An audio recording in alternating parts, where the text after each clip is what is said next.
The dust was the first thing Clara remembered and the last thing she would forget about Kansas. It was a fine, pale powder that coated everything. The cracked porch boards, the inside of the water barrel, her mother's weary face. It settled in the lines of her father's hands and in the back of her own throat. A constant, gritty reminder of their failure. The sky, once a brilliant, promising blue, had bleached itself to a hazy white, offering no rain, only a relentless, baking heat. The corn withered on its stalks, and the good black earth had turned to little more than ash. At 19, Clara knew the language of hardship. She knew the ache of an empty stomach and the chill of a winter with too little firewood. But this was different. This was a slow, silent death.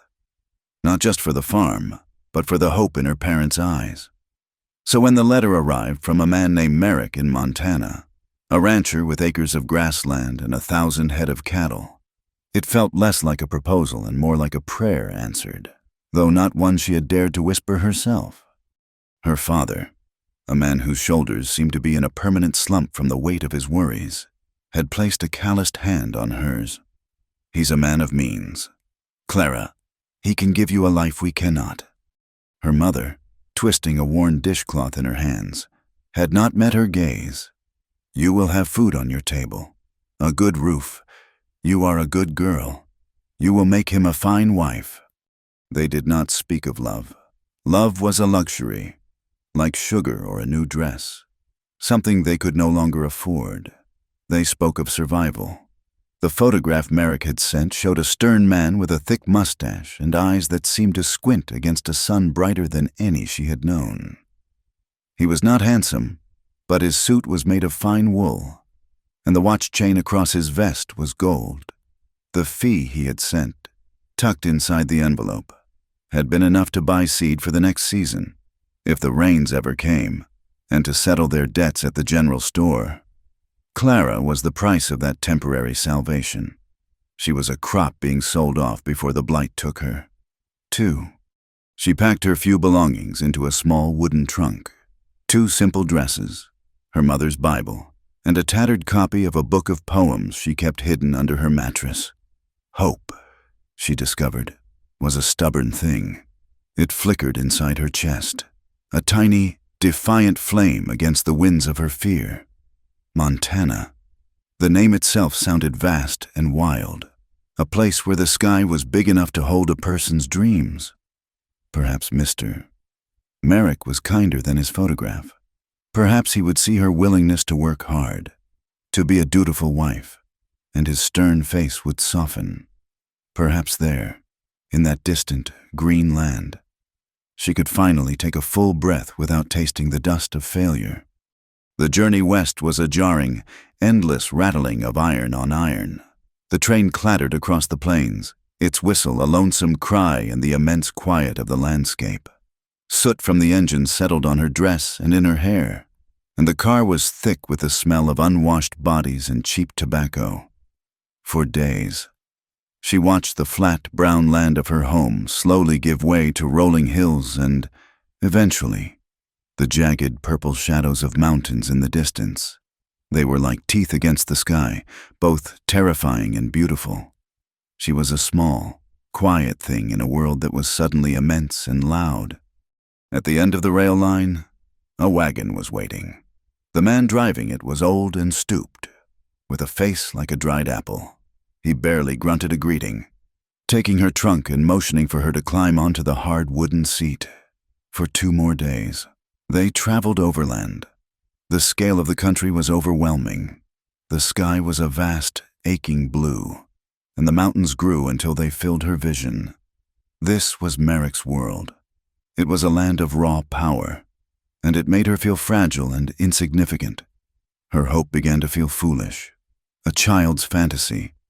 When they finally rode into the small, dusty town of Silver Creek, her anxiety was a knot in her stomach.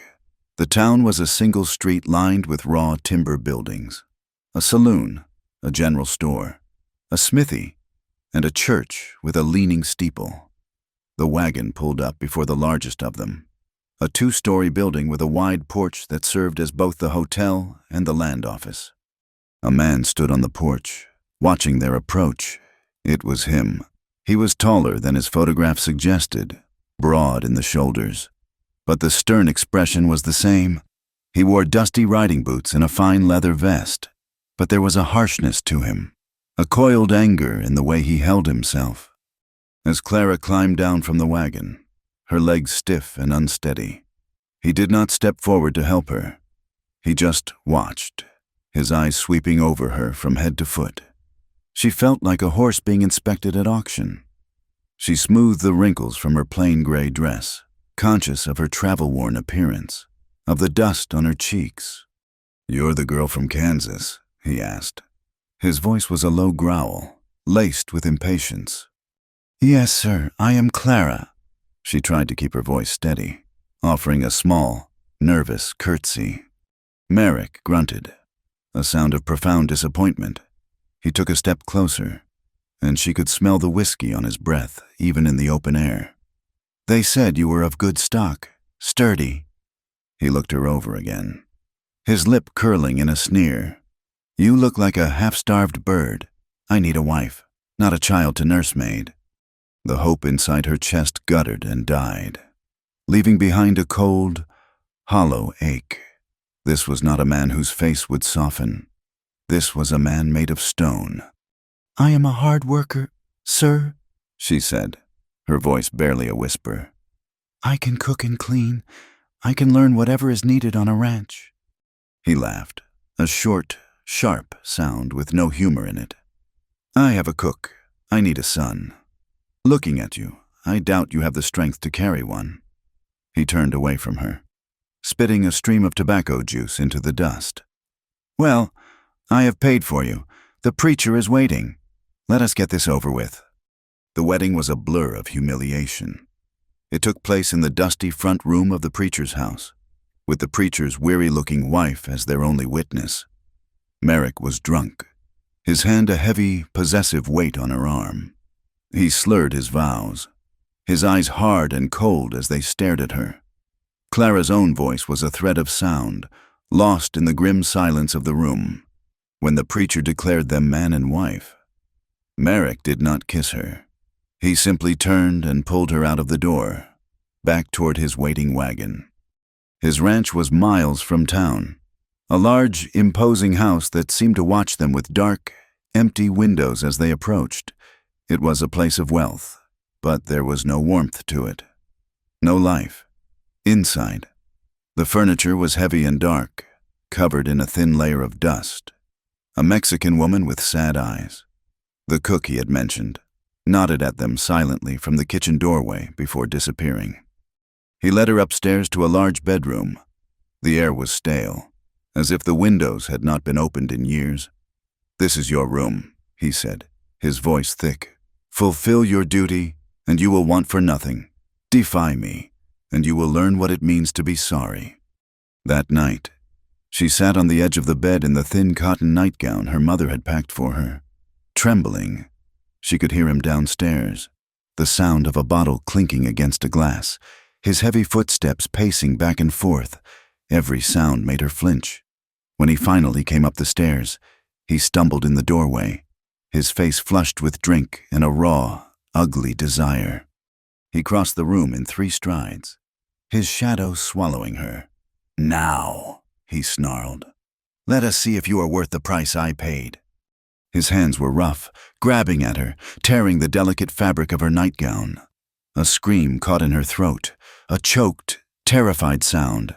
She tried to push him away, her small hands flat against his massive chest, but it was like trying to move a mountain. His weight pressed her down into the mattress, his whiskey-sour breath hot on her face. Fear, cold and absolute, washed over her. This was not the joining of a husband and wife. It was an act of brutal possession. Suddenly, the bedroom door flew open. A man stood silhouetted in the doorway, his face grim in the lamplight from the hall. He was older, with graying hair and a weathered face. "Merrick, that is enough." The man's voice was low, but carried the unmistakable ring of authority. Merrick turned, his face contorted with rage. "Silas, get out of my room! This is my wife! My business!" "She is a girl, half your age and scared to death," the foreman, Silas, said, stepping into the room. His eyes, full of a quiet disgust, met Clara's for a moment before returning to his employer. "You do this, and you will not have a man left on this ranch come morning. I will personally ride to Fort Benton and tell the magistrate what kind of animal you are. They will listen to me." For a long moment, the two men stared at each other. The air crackled with tension. Merrick, his chest heaving, seemed to weigh his options. Finally, with a roar of pure frustration, he shoved himself off the bed. He pointed a trembling finger at Clara, who was curled into a ball, clutching the torn remnants of her nightgown. "Useless," he spat. "You are unfit, worthless." He stormed out of the room, shoving Silas aside as he went. The foreman stood there for a moment, his gaze fixed on the floor. "He will not touch you again tonight, miss," he said, his voice rough with an emotion she could not name. Then he, too, was gone, pulling the door quietly shut behind him. Clara lay there in the dark, shaking uncontrollably, the sound of her own ragged sobs the only noise in the vast, silent house. The next morning, Merrick dragged her from the house and back to town. He did not speak a word to her on the ride, his anger a palpable force in the cramped wagon. He stopped in the middle of the street, in front of the general store where a handful of townspeople were gathered. He pulled her from the wagon seat, his fingers digging into her arm like talons, and shoved her into the dust. "Here she is," he announced to the gawking crowd. "The bride I paid for, damaged goods. She is unfit for a man's bed and unfit to be a wife. I will not have her under my roof." Clara scrambled to her feet, her face burning with a shame so profound it felt like a physical blow. Whispers erupted from the small crowd. Women hid their faces behind their hands, but their eyes were wide with a cruel curiosity. Men stared, some with pity, most with a detached interest, as if she were a stray dog being cast out. "She is still your wife by law," the storekeeper said, a nervous tremor in his voice. "Let the law have her, then," Merrick snarled. "She is nothing to me." He climbed back onto his wagon and, with a sharp crack of the reins, rode out of town, leaving her standing alone in the street, the dust of his departure settling on her like a shroud. She was a wife with no husband, a woman with no home. The town of Silver Creek turned its back on her. She had no money, not a single coin to her name. Her trunk, with her few belongings, was still at Merrick's ranch. She was trapped. She approached the preacher, but he shook his head, his face a mask of regret. "My hands are tied, child, without an annulment from Mr. Merrick." She tried the hotel, but the clerk took one look at her bruised arm and disheveled appearance and told her there were no rooms. She was a scandal, a problem no one wanted to solve. For the rest of the day, she wandered. The sun beat down on her head, and the dust rose to choke her. Every averted gaze, every whispered comment, was another stone laid on her spirit. She was invisible and simultaneously the center of everyone's attention. By late afternoon, a bone-deep exhaustion had settled over her. Her body ached, not just from the rough journey and Merrick's handling, but from the crushing weight of despair. She had nowhere to go. There was no train to take her back to Kansas, and even if there were, she could not return in disgrace. She was a bride no one wanted. She found herself behind the livery stable, the air thick with the smell of hay and manure. It was the only place she could find a sliver of shade, a momentary escape from the prying eyes of the town. She sank to the ground, her back against the rough wood of the building, and pulled her knees to her chest. The tears she had held back all day finally came, hot and silent, tracing clean paths through the grime on her cheeks. Her body trembled with a desperate, hopeless grief. The world had shrunk to this small, forgotten patch of dirt. She closed her eyes, and the darkness that swarmed her mind was a welcome relief. She did not know if she fainted or simply fell asleep, but the world and its cruelty finally faded away. She awoke to a presence. A shadow had fallen over her. Her eyes fluttered open, her heart seizing with a familiar, cold fear. A man stood there, his form silhouetted against the setting sun. He was tall and lean, dressed in simple, worn work clothes. He had a rifle cradled in one arm and the reins of two fine-looking horses in his other hand. His face was in shadow, but she could see he was watching her, his expression unreadable. She flinched, scrambling backward until her shoulders hit the wall of the stable. "Please," she whispered, her voice hoarse. "I have nothing." The man said nothing. He looped the reins over a nearby fence post and then knelt, moving slowly, deliberately, as if not to frighten a wild animal. He unhooked a canteen from his belt and held it out to her. Clara stared at it, then at him. In the fading light, she could see his face more clearly now. He was not old, perhaps in his 30s, with a strong jaw and lines around his eyes that spoke of sun and sorrow. There was a quiet intensity in his gaze, but it held no malice. It was just watchful. Hesitantly, she reached out and took the canteen. Her hands were shaking so badly she could barely unscrew the cap. He watched her drink, his silence a strange comfort. When she was finished, she handed it back. "Thank you," she managed to say. He nodded, taking the canteen and securing it to his belt.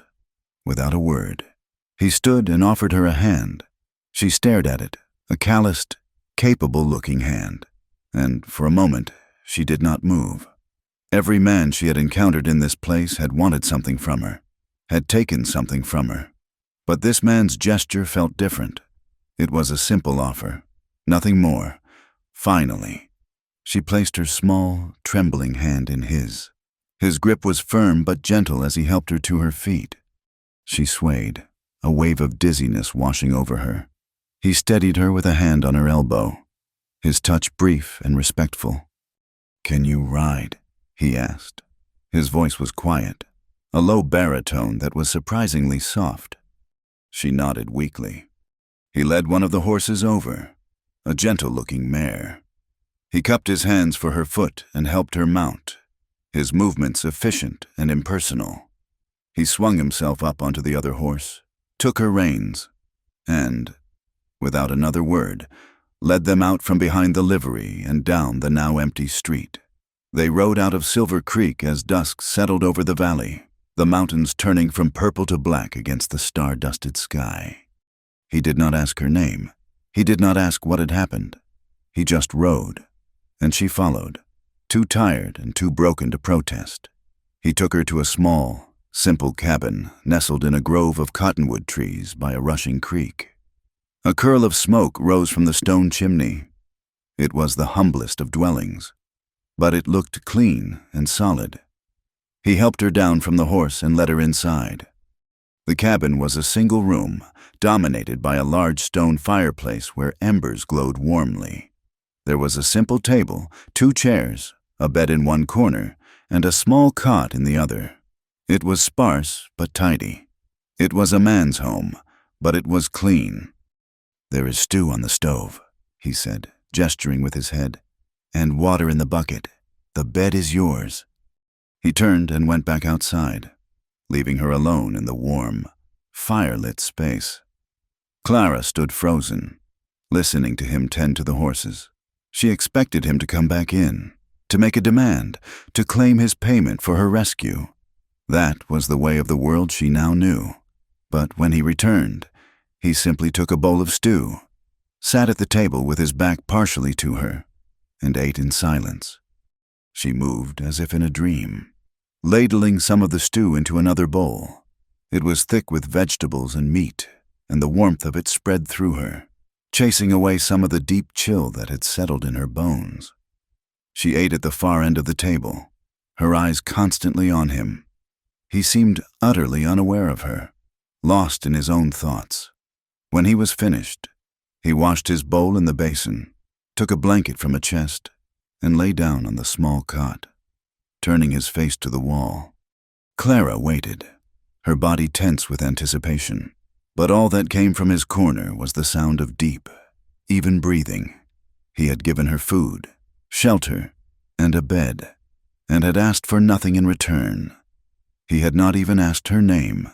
In the flickering firelight, she looked at the clean lines of his cabin, at the quiet strength in the set of his shoulders as he slept, and for the first time in what felt like a lifetime, the tight band of fear around her chest loosened just a little. 2 days passed in this strange, quiet rhythm. He would rise before the sun, and by the time she awoke, he would be gone, tending to the horses he kept in a nearby corral. He left food for her on the table. She spent her days in the cabin, slowly regaining her strength, mending the tear in her dress with a needle and thread she found in a small sewing box. She did not dare venture far from the door. She still felt like a ghost, a creature caught between worlds. On the 3rd morning, the sound of an approaching horse brought a new kind of fear. It was not her silent host returning. A moment later, a heavy knock sounded on the door. Clara froze. The door opened, and a large man with a silver star pinned to his vest filled the doorway. It was the town sheriff. His eyes swept the room and settled on her. "Well now," he said, his voice a mixture of surprise and disapproval. "We have been looking for you, Mrs. Merrick." Behind him, her rescuer appeared, his face set like granite. He stepped past the sheriff and into the cabin, placing himself between them. "She is not Mrs. Merrick," he said, his voice dangerously low. The sheriff chuckled. "Now, Eli, the law says otherwise.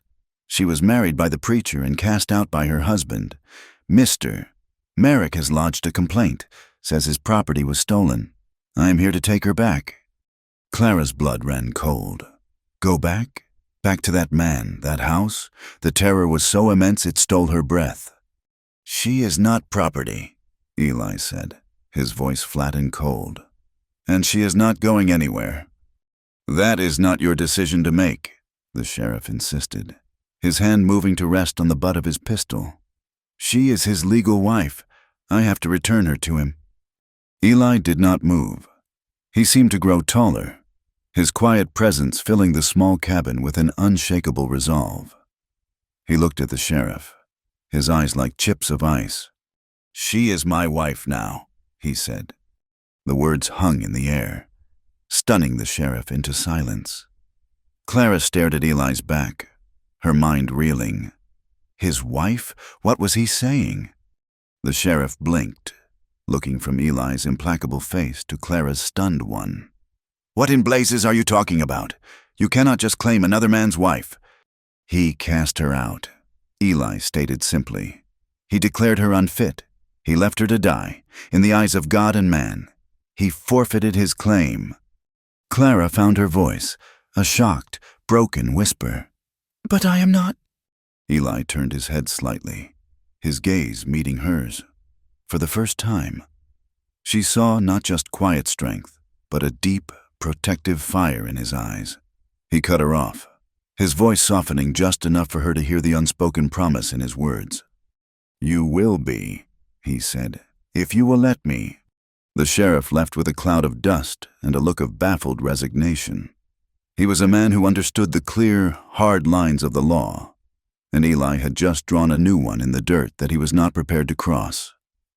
Eli stood in the doorway of the cabin, watching until the rider was a small speck in the distance. The silence he left behind was heavy, filled with the weight of the words that had been spoken. Clara's heart was a frantic drum against her ribs. His wife, the words echoed in her mind, a preposterous, impossible claim that had somehow saved her. She looked at Eli, this quiet stranger who had offered her water and a bed, and now, a name. His back was to her, a solid, unmoving wall, and she could not begin to guess what he was thinking. "Why?" The word was a breath, a whisper she was not even sure she had spoken aloud. He turned slowly. His face was calm, but his eyes, a deep, steady gray, held an ancient weariness. "Merrick is a powerful man," he said, his voice low and even.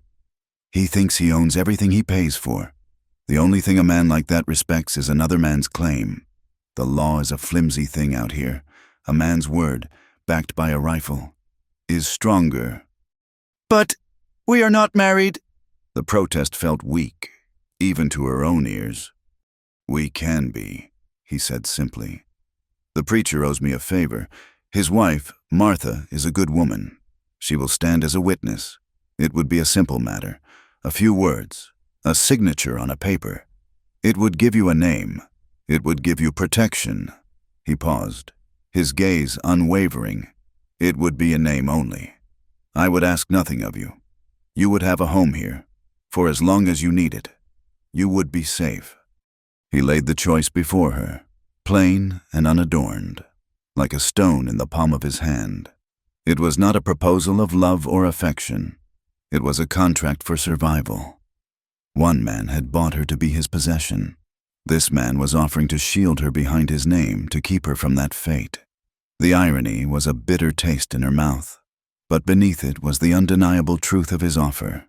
Safety, a roof, a locked door between her and the monster who had cast her out.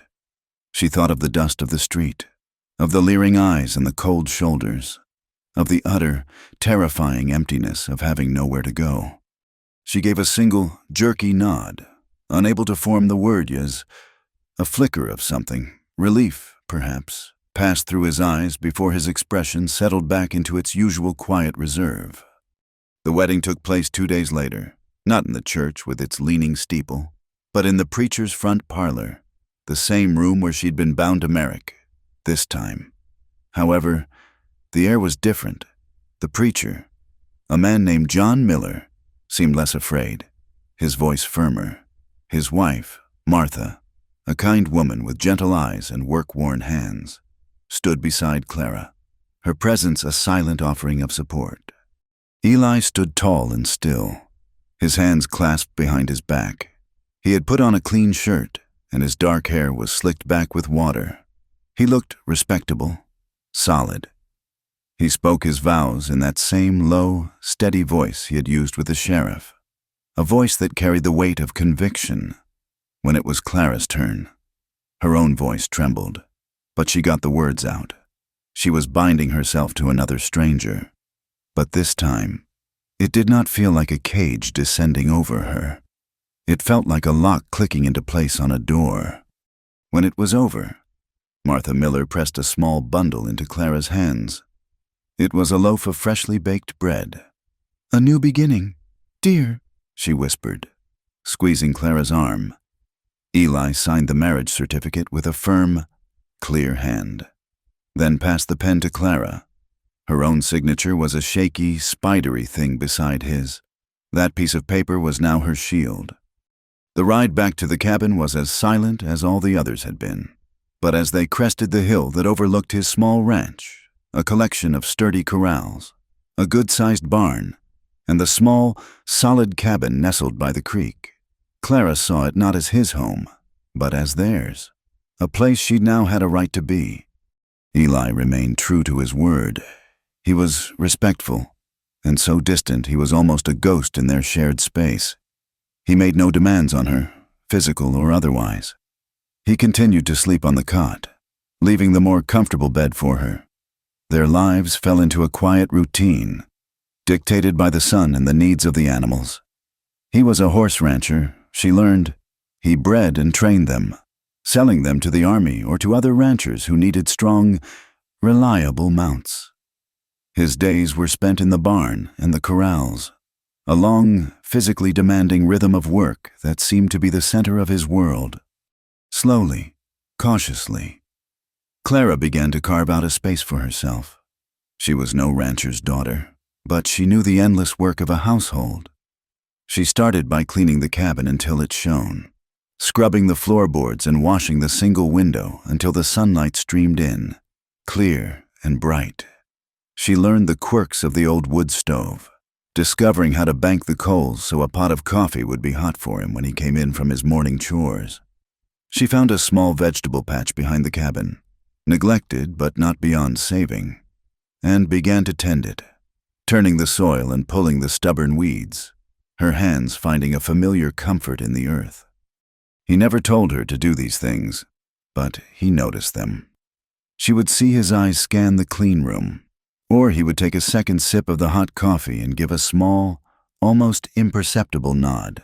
His approval was a quiet thing, but it was there, and it was enough.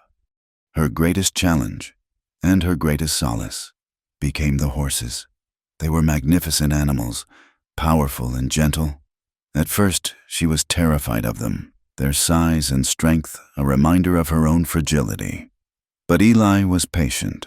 He started by having her bring them water, letting them grow accustomed to her scent and her soft voice. Then he showed her how to brush them. The long, rhythmic strokes of the curry comb a soothing balm for both animal and woman. One afternoon, he let out the gentle mare she had first ridden.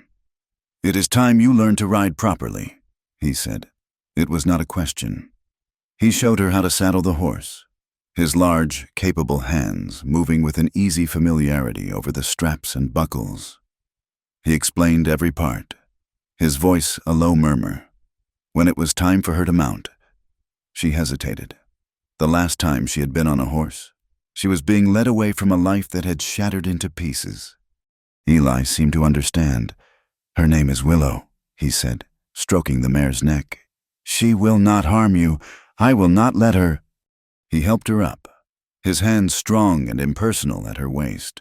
He adjusted her stirrups and put the reins in her hands, showing her how to hold them. He walked beside her as she circled the corral, his hand never far from the bridle, his quiet presence a steady anchor, and as the horse moved beneath her, a gentle, rocking gait. Clara felt a flicker of something she had not felt in a very long time, a sense of freedom. Up here, she was not a broken thing on the ground. She was moving, in control, the wind on her face. But the nights were another matter. The darkness was not her friend. It was then that the memories came, unbidden and sharp as glass. She would dream of Merrick's face, his whiskey breath, the rough feel of his hands. She would wake up with a strangled cry, her body drenched in a cold sweat, the terror so real it left her shaking for hours. She would lie in the bed, curled into a tight ball, listening to the sound of Eli's steady breathing from the other side of the room, and the shame would wash over her. She felt tainted, ruined, an object no one wanted, passed from one man to another. What must he think of her, this silent man who had married her out of pity? He never spoke of her past. He never asked why the sheriff had been looking for her, or what had happened to leave such deep, purple bruises on her arm. His silence was a kindness, she knew, but it was also a wall between them. It allowed her to keep her shame hidden, but it also kept her locked inside it. She knew he had his own ghosts. She could see them in the way he stared into the fire at night, his mind 1,000 miles away. She saw them in the way he always sat with his back to a solid wall, his eyes constantly scanning his surroundings. And she saw them in the long, jagged scar that ran from his left temple down into his beard, a permanent reminder of a violence he never spoke of. He worked from sunup to sundown, pushing his body to its limits, as if trying to exhaust the memories that haunted him. He was a man who had buried his past, and he seemed to understand her need to do the same. The wall between them began to crack in small, almost imperceptible ways. One afternoon, he came into the cabin and saw her sitting at the small, rough-hewn table, a piece of charcoal in her hand, sketching on a piece of scrap wood because she had no paper. She had loved to write, to draw, to lose herself in a world of words and images. But that part of her felt like it belonged to another lifetime, to a girl who had not yet learned how cruel the world could be.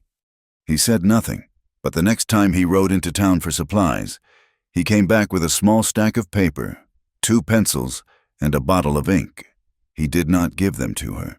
He simply left them on the table while she was outside. That evening, after their silent supper, she found him in the barn, planing a smooth, wide piece of pine, over the next few days. In the spare moments between his chores, he built her a small, sturdy writing desk. It was a simple thing, but it was beautifully made. The wood sanded so smooth it felt like silk beneath her fingertips. He placed it under the window, where the light was best. "For your writing," he said, his voice a little rough, as if the words were unfamiliar territory. Tears pricked her eyes. No one had ever given her such a gift. It was more than just a desk. It was a recognition of her, of a part of her that existed beyond her duties as a wife or her status as a victim. It was a place for her thoughts, her dreams. That night, she cooked him a stew using a recipe that had been her mother's, adding the precious few herbs she had managed to coax from the small garden. When he ate it, he closed his eyes for a moment, and a different kind of silence filled the cabin, not one of distance, but of shared contentment. The first snows came in late October, a light dusting that melted by noon. But in November, the sky turned a leaden gray and did not change for 3 days. Then the snow began, not in gentle flakes, but in a thick swirling curtain of white that blotted out the world. The wind howled around the corners of the cabin, a mournful, wild sound. Eli brought in a massive pile of firewood and secured the barn, checking on the horses one last time before the storm settled in for good. "We will be here for a while," he said, shaking the snow from his coat. "Maybe a week. A week, trapped in this small room together." The cabin, which had started to feel like a sanctuary, suddenly felt like a cage. The silence that had been their language now felt charged, heavy. There was no work to escape to, no vast landscape to lose themselves in. There was only the fire, the howling wind, and each other. The first few days were a quiet agony of tension. They moved around each other carefully. 2 planets held in a tight, uneasy orbit. They read. He had a small shelf of books, histories, farming almanacs, and a worn volume of Shakespeare. She read the poems she had brought from Kansas, the words a familiar comfort. But the space between them seemed to shrink with every passing hour. On the 4th night, the storm raged with a renewed fury, rattling the window frames and sending puffs of smoke down the chimney. The fire cast dancing shadows on the walls, making the small room seem alive and restless. Clara sat at her new desk, staring at a blank piece of paper, but the words would not come. The turmoil inside her was too great. "You are quiet tonight," Eli said from his chair by the fire. It was the first time either of them had spoken in hours. Clara turned, her hands twisting in her lap. "I am always quiet," she answered, her voice small. "No," he said, his eyes on the flames. "This is different. This is a loud quiet." She did not know how to answer that. He was right. Her silence was screaming. It was full of shame and fear and a desperate, aching loneliness. The words bubbled up from some deep, broken place inside her, spilling out before she could stop them. "No man has ever looked at me and seen a person," she confessed, the words a raw, painful whisper in the firelit room. "My father saw a burden to be sold. Merrick saw a body to be used. The men in town saw a whore or a fool. They never saw me." Eli was silent for a long time. He turned from the fire and looked at her, truly looked at her. His gray eyes were clear and steady, and in their depths, she saw not pity, but a profound and solemn understanding. The firelight caught the silver in his hair and highlighted the sharp planes of his face. He looked at her as if she were the only thing in the room, the only thing in the world. "I do," he said quietly. 2 words, that was all. But they landed in the desolate landscape of her heart like a seed. "I do." He saw her, not the bride, not the victim, her Clara.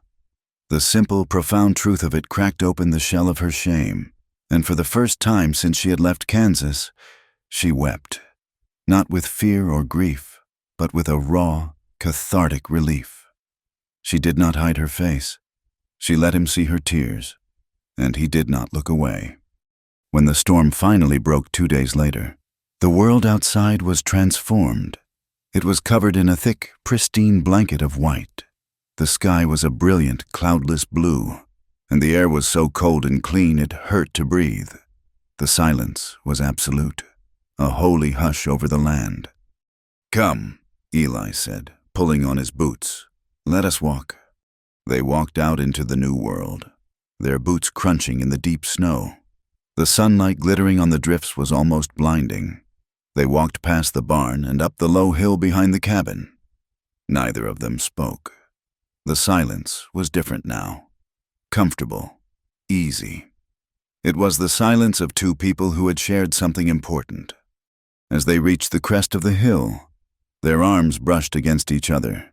Then, so naturally it felt as if it had been rehearsed, his fingers found hers. His hand was large and calloused, engulfing her smaller one. His touch was not possessive or demanding. It was just there, a simple point of contact, warm and solid in the frozen air. It was the first real moment of connection between them, a silent acknowledgement that they were no longer just two strangers sharing a roof, but two people walking the same path. They stood there for a long time, looking out over the snow-covered valley, their hands clasped together. That afternoon, Clara sat at her desk, dipped her pen in the ink, and began to write. The words flowed out of her, filling the page. She wrote about the snow, about the silence, about the feel of a strong hand holding hers. Her voice, which had been lost for so long, had returned. As the weeks passed, a subtle shift occurred. The wall between them was still there, but now it had a gate. They began to talk more, sharing small details about their days. He told her about the different personalities of his horses. She told him about her family's farm in Kansas, speaking of it with a sad nostalgia rather than bitterness. One evening, as she was banking the fire for the night, a floorboard creaked behind her. She jumped, a small, startled gasp escaping her lips, her body instantly tense with fear. She turned to see Eli standing there, his face etched with concern at her reaction. "I am sorry," he said. "I did not mean to frighten you." The shame was immediate. She was in her own home, with a man who had only ever been kind to her, and still, the fear was a coiled snake in her gut. "I am still afraid," she admitted, her voice low. "I am afraid that one day, Merrick will come for me." Eli's jaw tightened.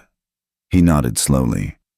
"Then you must learn not to be—" The next day, he took her to a clearing a good distance from the cabin. He carried a heavy Winchester rifle. He set up an old tin can on a fence post. "Every person in this country should know how to use one of these," he said, "especially a woman alone." He stood behind her, showing her how to hold the rifle, how to brace its stock against her shoulder. His body was close, his arms around hers to guide her aim. She was acutely aware of his clean, masculine scent, of the warmth of his chest against her back. It was the closest they had ever been, and her heart hammered against her ribs for an entirely new reason. "Breathe out slow," he murmured, his voice by her ear, "and squeeze the trigger. Do not pull it." She did as he said. The rifle kicked back against her shoulder with a deafening crack, and the tin can flew off the post. A shocked laugh escaped her. She had done it. She looked up at him, her face flushed with a feeling of exhilarating power. He was smiling. It was not a big smile, just a small turning up of the corners of his mouth, but it transformed his stern face, erasing some of the weariness from his eyes. It was the first time she had ever seen him truly smile.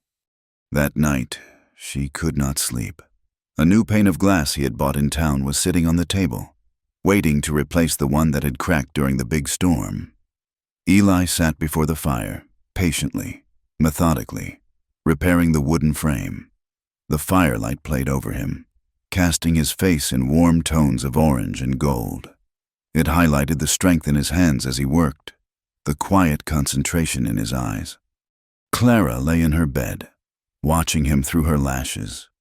He was a good man, a kind, decent man who had saved her, protected her, and given her back a piece of herself she thought she had lost forever. He had built her a desk, taught her to ride, held her hand in the snow, and shown her how to defend herself.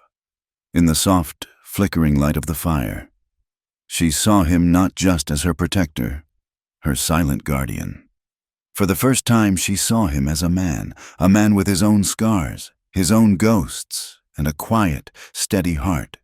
And she realized, with a sudden, startling clarity, that her own heart was beginning to beat for him. The thaw came first as a sound, a persistent dripping from the eaves of the cabin, a gentle answer to the howling wind of winter. Then the creek, which had been frozen into a silent, white ribbon, began to speak again, its voice a low gurgle at first, then a confident rush over the smooth stones. The sun, a distant, pale coin for months, grew stronger, its light slanting through the cabin window with a newfound warmth that coaxed the last of the frost from the glass. Spring arrived in Montana not as a gentle guest, but as a raw, powerful force, turning the world to mud and promise. For Clara and Eli, the changing season brought them out of the close confines of the cabin and into the wide, open air of the ranch, the rhythm of their life, once quiet and contained, expanded.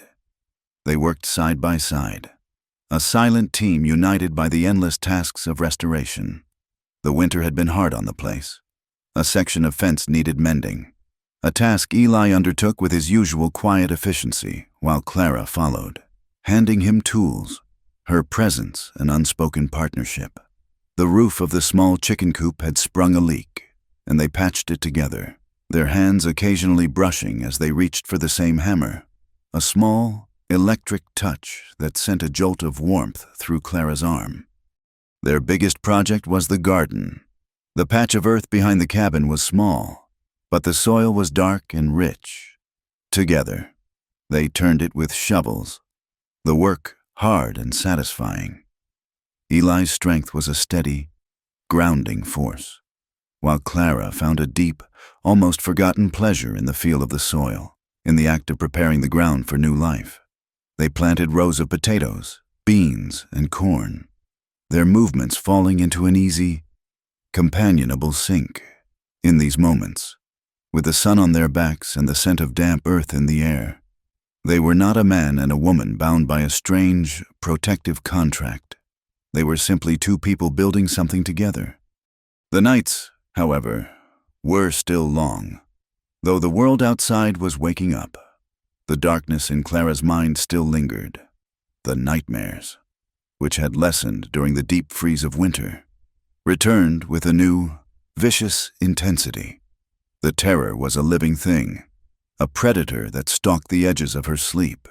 She would wake with a silent scream caught in her throat, her body rigid.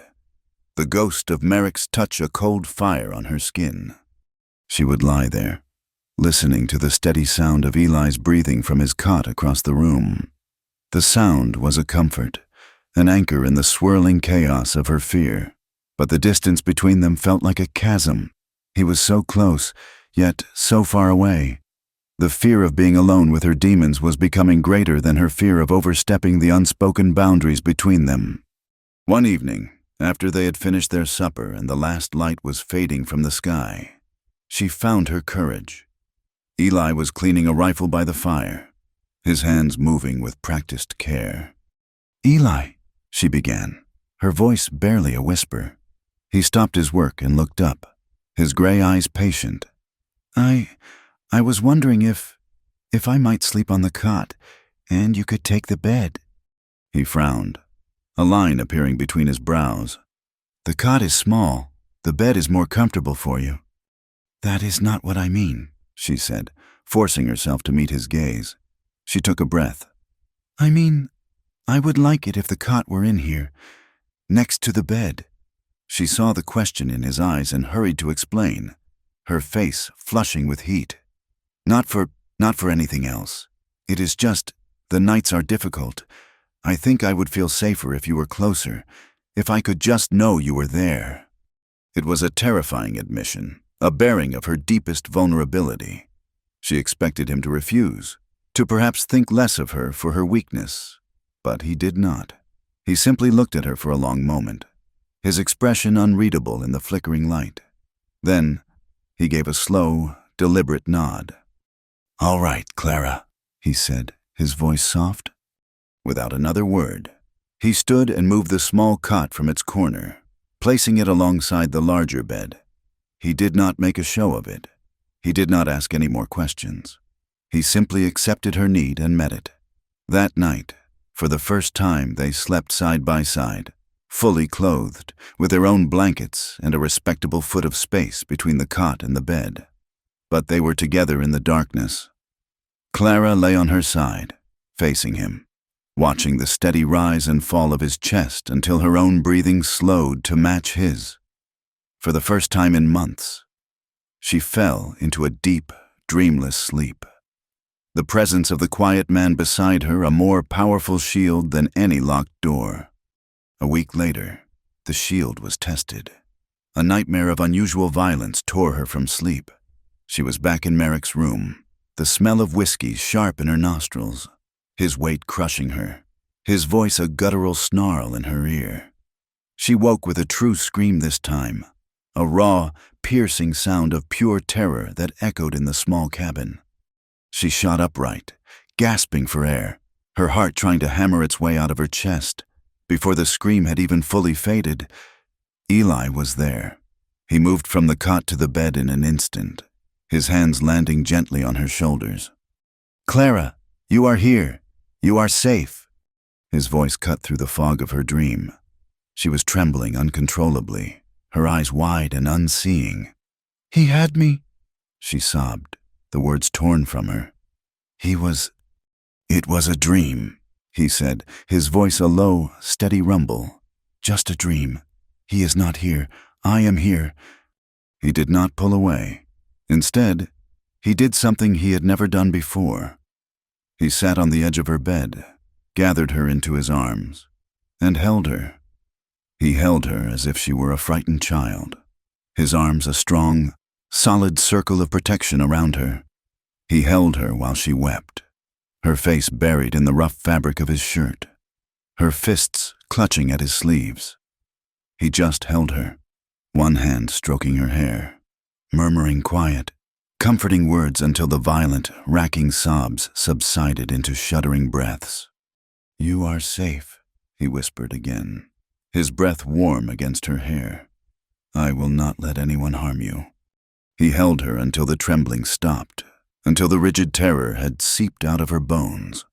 When she was calm, he gently laid her back against the pillows. He did not go back to his cot. He pulled a chair over from the table and sat beside the bed, his silhouette a watchful guardian in the dim light from the dying embers in the hearth.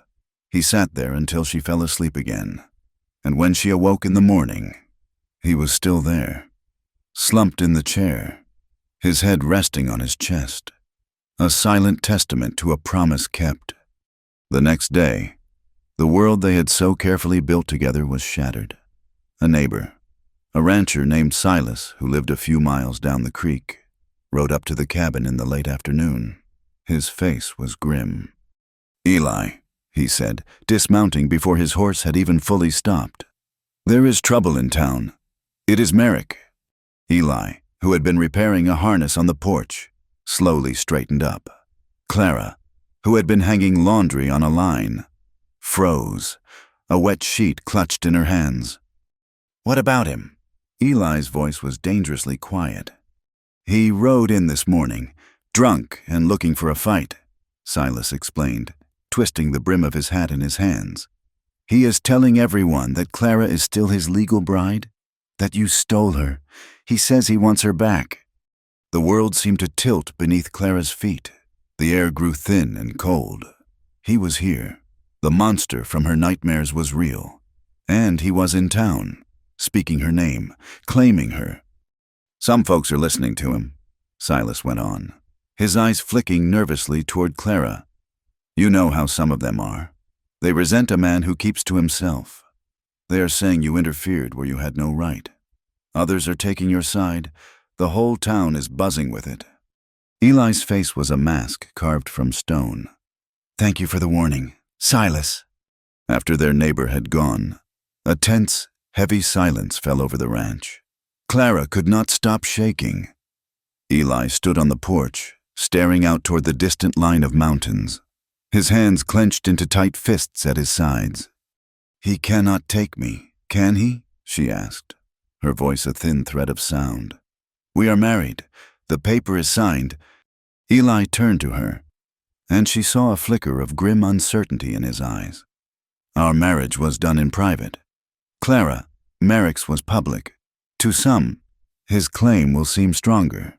The law out here, it bends toward the man with the most money and the loudest voice."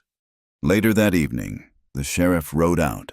He looked uncomfortable, his gaze shifting from Eli to Clara and back again.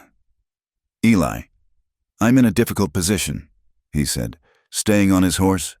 "Merrick is stirring up a hornet's nest.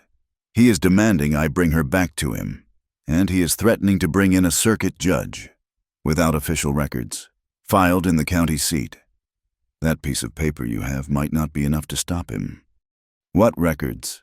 Eli asked, his voice flat. "The marriage license needs to be filed," the sheriff explained. "And more than that, you need to have the deed to this land in your name, clear and undisputed. It proves you are a man of substance, that you can provide for a wife. It gives your claim weight." Clara's heart sank. She saw the trap closing around them. "My father's name is still on the deed," Eli said, a muscle working in his jaw. "It was never changed after he passed. The papers are all in a lockbox at the bank in Helena." Helena was a 3-day ride away. 3 days there, 3 days back.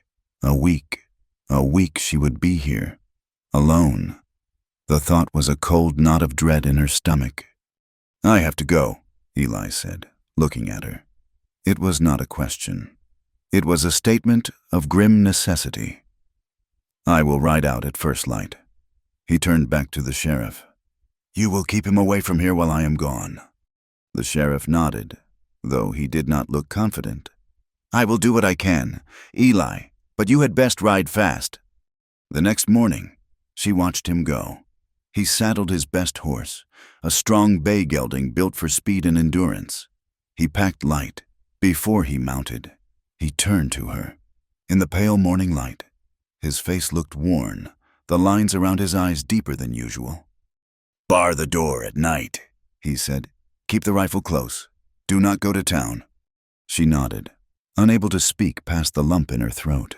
He reached out, his hand hovering for a moment before he settled it on her shoulder, his grip firm and reassuring. "I will be back, Clara." Then he swung himself into the saddle and was gone, a cloud of dust his only legacy. The first 2 days of his absence were an agony of loneliness and fear. The cabin felt vast and empty without him. Every creak of the floorboards, every rustle of the wind in the trees, sent a jolt of alarm through her. She did as he said, keeping the rifle propped by the door, its cold metal a small, inadequate comfort. By the 3rd day, however, her fear began to curdle into a restless frustration. She was a prisoner in her own home, hiding from a man who had already taken so much from her. Worse, they were running low on flour and salt. She could not let Eli return to a bare pantry. The decision was a reckless one.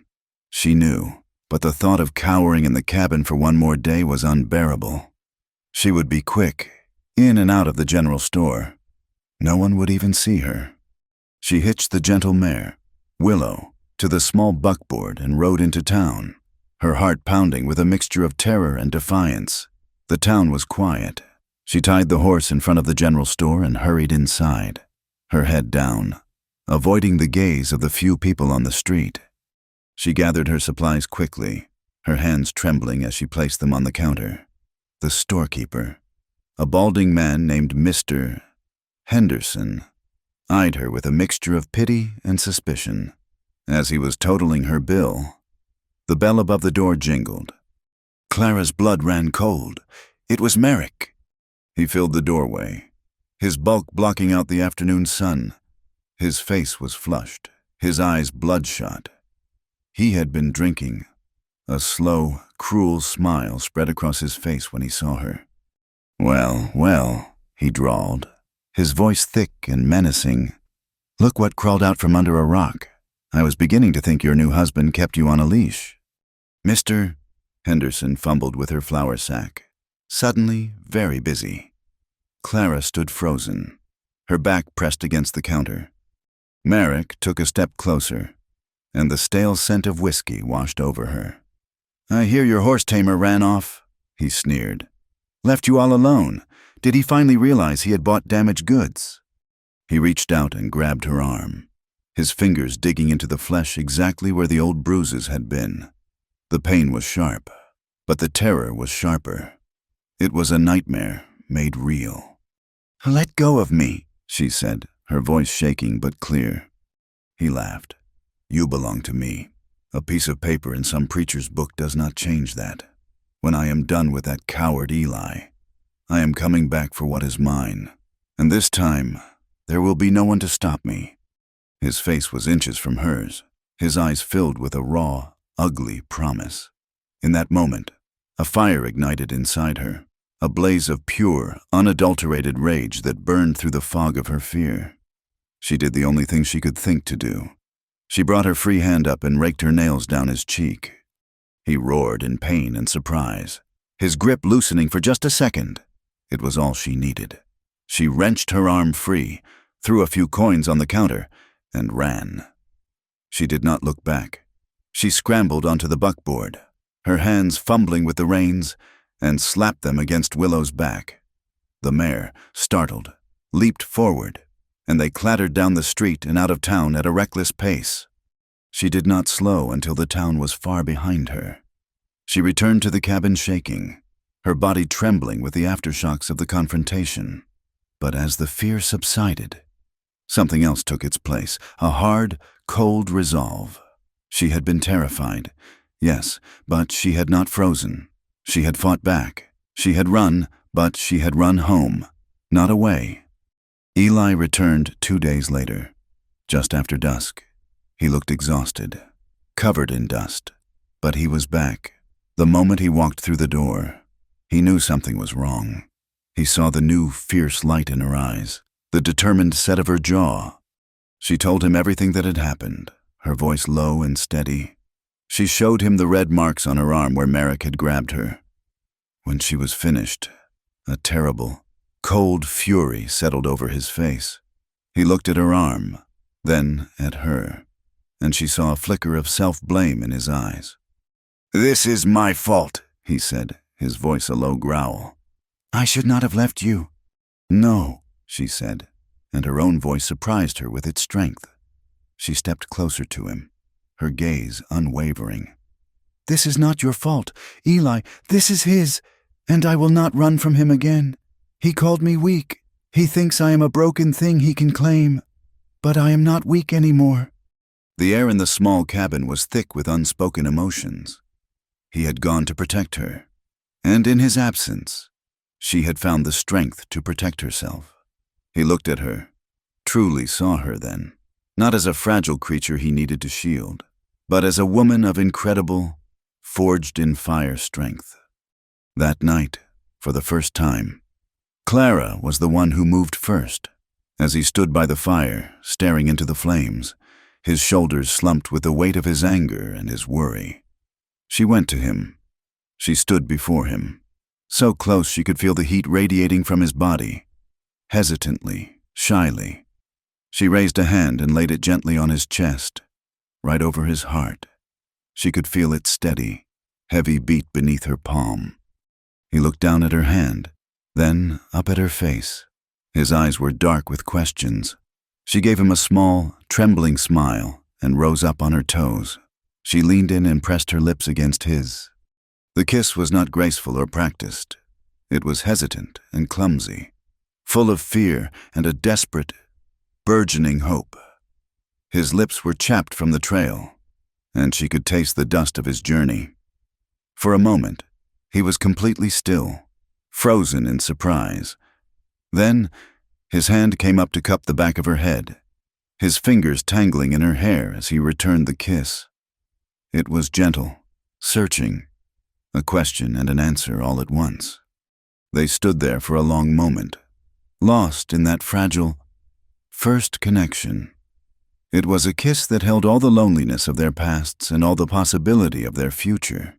But as his arms began to wrap around her waist, pulling her closer, a tremor of old fear ran through her. Her body remembered a different touch, a different embrace. She pulled back, her breath catching in her throat. His eyes were full of a raw, tender emotion she had never seen before. He did not press her. He simply waited, his hands gentle on her. "I want this," she whispered, her voice thick with tears she refused to shed. She looked into his eyes, willing him to understand. "Someday, when I can stop trembling." The kiss, as brief and fragile as it was, changed the air in the cabin. It was a truth that, once spoken, could not be taken back. An invisible line had been crossed. Eli did not press her for more. He seemed to understand, with that deep, quiet wisdom of his, that her trembling was a language of its own, a story of a past that still held her in its grip. He simply gave her a small, solemn nod, a silent promise to wait. But the space between his cot and her bed no longer felt like a chasm of respectful distance. It was now a space charged with a tender, unspoken possibility. With the legal documents from Helena, the filed marriage certificate, and the deed to the ranch, now unequivocally in Eli's name, a small measure of security returned. The papers were a shield, solid and official. But they both knew that paper could not stop a man like Merrick. It could only enrage him further. A few weeks later, Martha Miller, the preacher's wife, rode out to the ranch. Her face was alight with a determined sort of cheer. "There is to be a barn raising over at the Swansons' place on Saturday," she announced, fanning her face with her bonnet. "Their milk barn collapsed under the heavy snows. The whole community will be there. A potluck supper and a dance in the evening. You two should come." Clara's first instinct was to refuse. The thought of facing the townspeople, of feeling their stares and hearing their whispers, was a cold weight in her stomach. She looked at Eli, expecting him to offer a polite excuse. He was a man who avoided crowds, who seemed most at peace in the company of his horses. But to her surprise, he looked from Martha to her, a question in his eyes. "What do you think, Clara?" he asked, leaving the decision entirely to her. She saw in his gaze a challenge, a quiet offering of trust. Hiding on the ranch would keep her safe, but it would also keep her a prisoner. Merrick had called her weak, a thing to be hidden away. To go to the barn raising would be an act of defiance. It would be a declaration that she was no longer hiding. She was Eli's wife, a part of this community, whether they accepted her or not. "I think," she said, her voice clearer than she expected, "that my potato salad is a fine dish for a potluck." Martha beamed. "Wonderful. It will be so good to see you there, dear."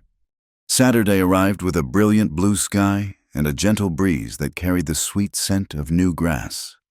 Clara spent the morning in a flurry of nervous energy, boiling potatoes and mixing the dressing for her salad. She put on her best dress, a simple blue calico she had sewn herself. It was not fancy, but it was clean and well made. When she was ready, Eli was waiting for her by the buckboard. He had put on a dark coat and his good hat. He looked at her, and for a fleeting moment, a warmth entered his eyes that was more than just polite approval. He reached out and took the heavy bowl of potato salad from her, his fingers brushing against hers. "You look nice, Clara," he said, his voice a low rumble. The Swansons' ranch was bustling with activity. Men, their sleeves rolled up, swarmed over the new frame of the barn, their hammers ringing out a steady, rhythmic beat. Women were gathered near the house, spreading cloths on long trestle tables and unloading baskets of food. The air was filled with the sounds of work, laughter, and the high-pitched squeals of children chasing each other through the grass. As Eli helped her down from the buckboard, a hush fell over the group of women nearest to them. Conversations faltered. All eyes turned to her. She could feel the heat of their scrutiny, see the mix of curiosity, pity, and outright hostility in their faces. Her courage wavered. She felt small and exposed, the disgraced mail-order bride on display. Then, a voice cut through the silence. "Clara, my dear, I am so glad you could make it." Martha Miller bustled over, her smile a beacon of warmth. She took Clara's arm and led her toward the tables. "Come, find a spot for this lovely salad. Does it not look delicious, ladies?" Her open, friendly welcome broke the spell. Some of the women offered tight, hesitant smiles. Others turned their backs, resuming their conversations with a pointed coldness. But a few, including Silas's wife, Mary, gave her a genuine, welcoming nod. It was not a full acceptance, but it was a start. Clara found her footing in helping. She sliced bread, poured lemonade for the children, and kept the flies away from the pies. As she worked, she noticed a small boy, no older than 5, trip and fall. Scraping his knee on a rock, he let out a pained wail. His mother was on the other side of the yard and did not hear. Clara immediately went to him, kneeling in the dirt. She wiped his tears with the corner of her apron and spoke to him in a soft, soothing voice, examining the cut. She found a clean cloth and a dipper of water and gently washed the wound. The boy's sobs subsided, and he gave her a watery smile. When his mother finally rushed over, full of apologies, she looked at Clara with surprised gratitude. From across the yard, Eli watched. He did not hover over her. He worked with the other men, lifting heavy beams, his quiet strength earning him nods of respect. But whenever she glanced his way, she found his eyes on her. He was her anchor, his steady presence giving her the strength to weather the currents of social judgment. By the time the sun began to set, casting long golden shadows across the valley, a change had occurred. Her simple, unaffected kindness had not gone unnoticed. She had a gentle way with the children, a quiet word for an overworked mother, a genuine compliment for another's cooking. She did not try to force her way into conversations. She was just there, a quiet, steady, helpful presence. The whispers had not stopped entirely, but their tone had begun to change. When the fiddles struck up a tune in the newly raised barn, a wave of anxiety washed over her. Eli appeared at her side. "Would you care to dance, Mrs. Stone?" he asked, his voice formal, a hint of a smile playing on his lips. Her heart leaped. I am not much of a dancer." "Neither am I," he said. "We will be a good match, then." He led her onto the rough plank floor. He placed one hand on her waist, the other taking her hand. His touch was firm, respectful. They moved together in the slow, shuffling steps of a waltz, their movements awkward at first, but then they found a rhythm. She looked up at his face, illuminated by the warm glow of the lanterns. In this moment, surrounded by the music and the laughter, they looked like any other husband and wife. For the first time, she felt like she might actually belong somewhere. Their fragile peace was shattered the following week. The sheriff rode out again, a grim look on his face and an official-looking document in his hand. "It is from the circuit judge, Eli," he said, handing over the paper. "Merrick has filed a suit. He is petitioning the court to annul your marriage to Clara on the grounds that she was already his legal wife. He is also suing for the return of his property, meaning her, and for damages." The legal language was cold and cruel. It reduced her to a possession, a thing to be reclaimed. Eli read the document, his face hardening into a cold, dangerous mask. "He will not win this," Eli said, his voice a low growl. "He has hired a lawyer from Bozeman," the sheriff warned. "A man with a reputation for winning. You will need one, too. The hearing is set for next month, when the judge is back in Silver Creek." Eli rode to Helena the next day and came back with a lawyer of his own, a young, determined man named Mr. Abernathy. They met in the cabin, the lawyer's briefcase open on the table, spilling out a torrent of legal papers that seemed to sully the clean, simple space. Mr. Stone, Your position is legally sound, but socially precarious. Mister, Abernathy explained, his spectacles perched on his nose, Merrick will paint Mrs. Stone as a runaway. A woman of loose morals. Our only defense is the truth. We must prove that he abandoned her, that he publicly disavowed the marriage, and that his character is such that he was an unfit husband. To do that, he said, turning his gaze to Clara, I am afraid you will have to testify. You will have to tell the court, under oath, exactly what happened on your wedding night. Clara's hands grew cold. To speak of that night, of that humiliation, in a room full of staring, judging strangers, the thought was a physical sickness. She looked at Eli, her eyes wide with panic. He reached across the table and placed his hand over hers. His touch was warm and steady. You will not be alone. Clara, he said, I will be right there. The days leading up to the hearing were a blur of tension and dread. The town was a hotbed of gossip. Merrick, emboldened by the lawsuit, was a constant, swaggering presence at the saloon, buying drinks and spinning his version of the story, that his timid, flighty bride had been seduced away by the reclusive rancher who lived up the creek. The town was split, and the lines were drawn with suspicion and resentment. 2 days before the hearing, Clara had to ride into town for thread. Eli had offered to go, but she had refused. She would not be a prisoner. She tied Willow in front of the general store, her shoulders squared, her chin held high. She would not show them her fear. As she came out of the store, her small package in hand, Merrick stepped out from the alley between the store and the smithy, blocking her path. He was not drunk this time. He was sober, and that made the cold, calculated hatred in his eyes even more terrifying. Putting on a brave face, are we? He sneered, his voice low enough that only she could hear. You think you can stand up in a courtroom and lie about me? A judge will take one look at you and know what you are. Get out of my way, Clara said, her voice trembling slightly. He laughed, a guttural, ugly sound. I made a mistake casting you out. I should have kept you, taught you your place. He took a step closer, his presence overwhelming. But it is too late for that now. After the hearing, when everyone knows the truth, you will not even be worth the spit on a man's boot. You are a used-up whore, and soon the whole territory will know it. The word struck her with the force of a physical blow. Used-up whore. They echoed the deepest, darkest fears she held about herself. Her vision swam. She felt the ground shift beneath her feet. Just then, Eli's wagon rounded the corner. He had decided to follow her into town after all. A silent protector. He saw the confrontation instantly. He pulled the horses to a sharp halt, his face a thundercloud of fury. Merrick, he roared, his voice cracking like a whip. Get away from her.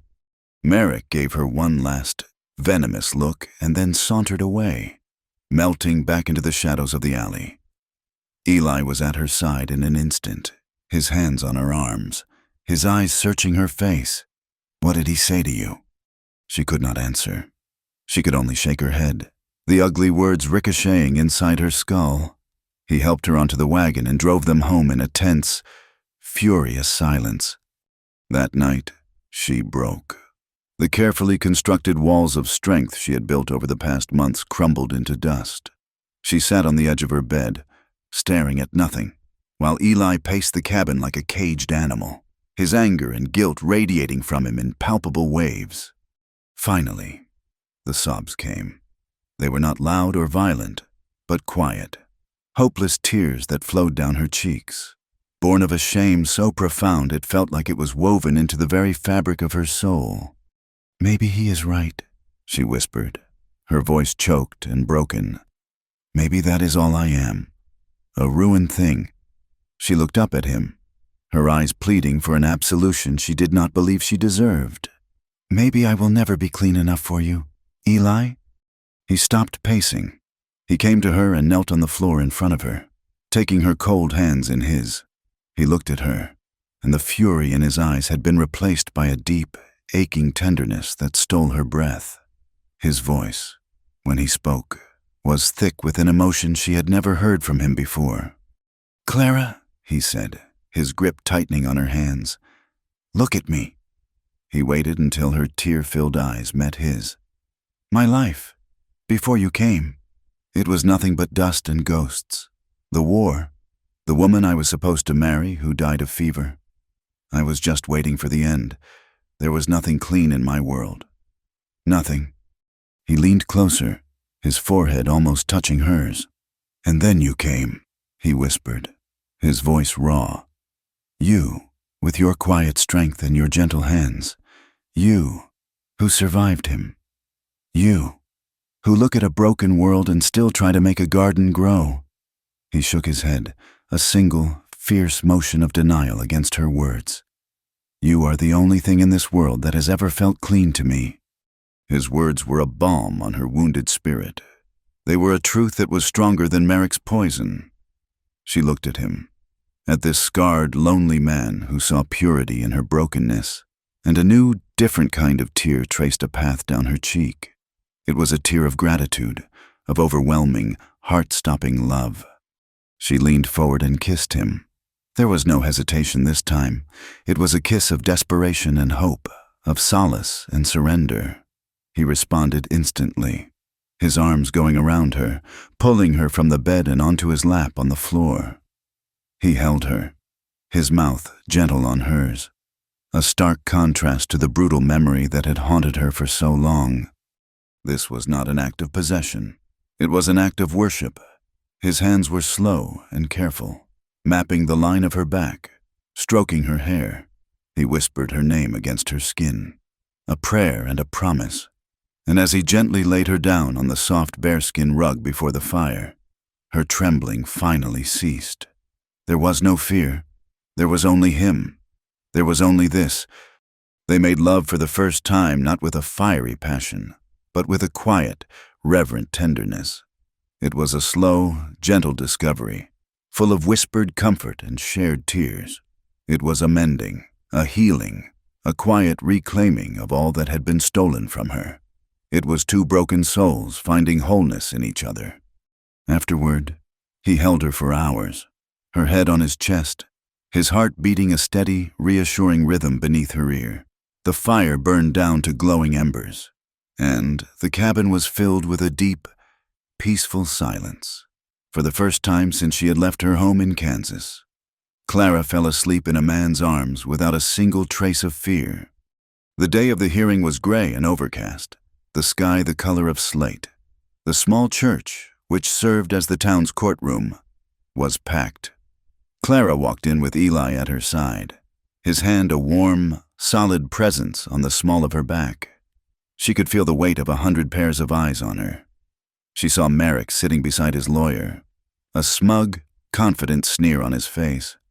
The proceedings were a brutal, humiliating affair. Merrick's lawyer painted her as a conniving, unstable woman who had lured Eli in an attempt to escape a respectable marriage. Then, it was her turn. She walked to the witness stand, her legs feeling like lead mister. Abernathy was kind, his questions gentle, but her voice was small, and she had to recount the grim details of her wedding night, the shame of being cast out, the fear she felt when Merrick confronted her. When Merrick's lawyer cross-examined her, he was merciless. He twisted her words, insinuated she was a liar, that she had provoked Merrick's anger.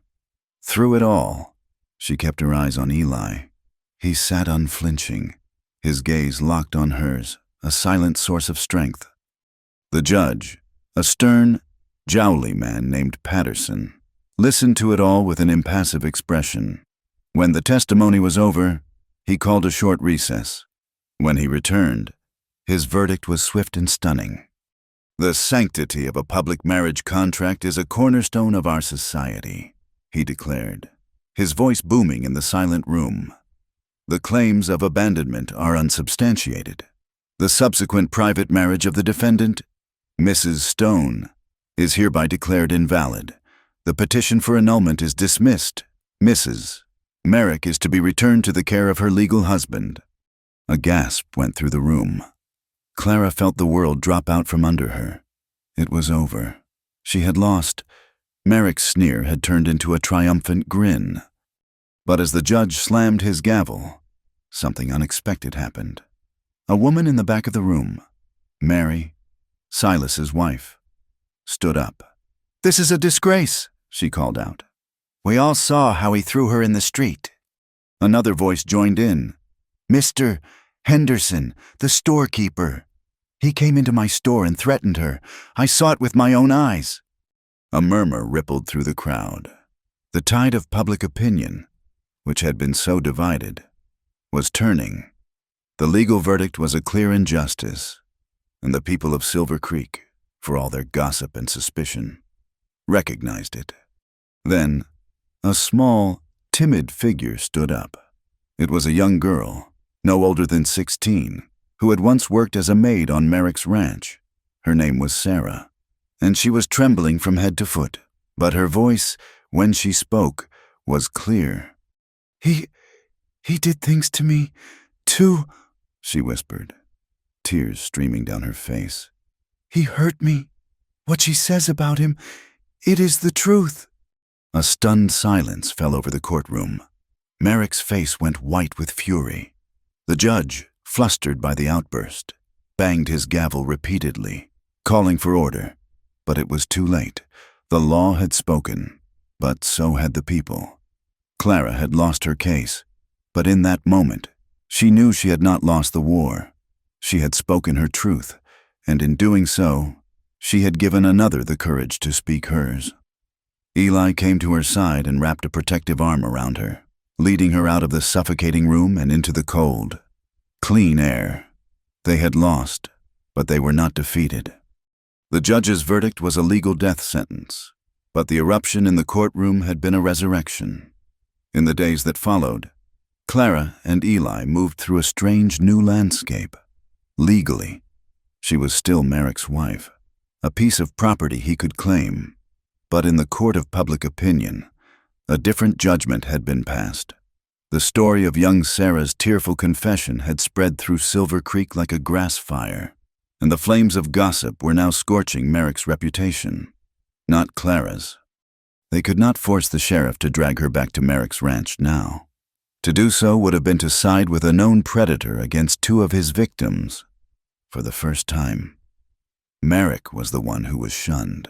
Men who had once shared a drink with him at the saloon now turned their backs. Women pulled their children closer when he rode down the street. He was a man isolated by his own cruelty, and it made him more dangerous than ever.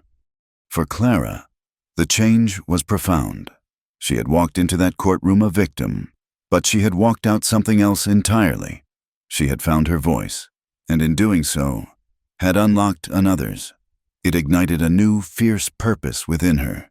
She began, quietly at first, to seek out the other women on the fringes of the town's society, the ones who, like her, were bruised, discarded, or trapped. Her first visit was to Sarah. The girl had been dismissed from Merrick's ranch after her outburst and was now living in a cramped room behind the smithy, taking in mending. Clara brought her a warm loaf of bread and a pot of leftover stew. She did not pry or ask for details. She simply sat with the girl in her small, dim room and talked. She spoke of the farm in Kansas, of her love for books, and of the way the sun looked setting behind the mountains from her and Eli's cabin. She offered not pity, but fellowship. She saw the girl not as a victim, but as a survivor, just like her. From Sarah, she learned of others. She learned of a young woman named Lily, barely 17, who had been married off to a freight driver twice her age, a man whose temper was as foul as his breath. The man was gone for weeks at a time, but when he returned, the whole town could hear his drunken tirades, and Lily would be seen with new, dark bruises that she tried to hide beneath long sleeves. Clara began to visit Lily when her husband was away. She brought her books from Eli's small collection, sharing the world she had once used to escape her own reality. She taught Lily to read more than just the simplest words, her finger tracing the lines of text, opening up a universe beyond the four walls of her small, grim house. She was not just teaching literacy. She was teaching possibility. One day, she arrived to find Lily with a split lip and a terrified, desperate look in her eyes. Her husband was due back the next day. He said if I ever burned the biscuits again, he would take a strap to me for real, Lily whispered, her body trembling. I cannot stay here. Clara, I will not survive another winter.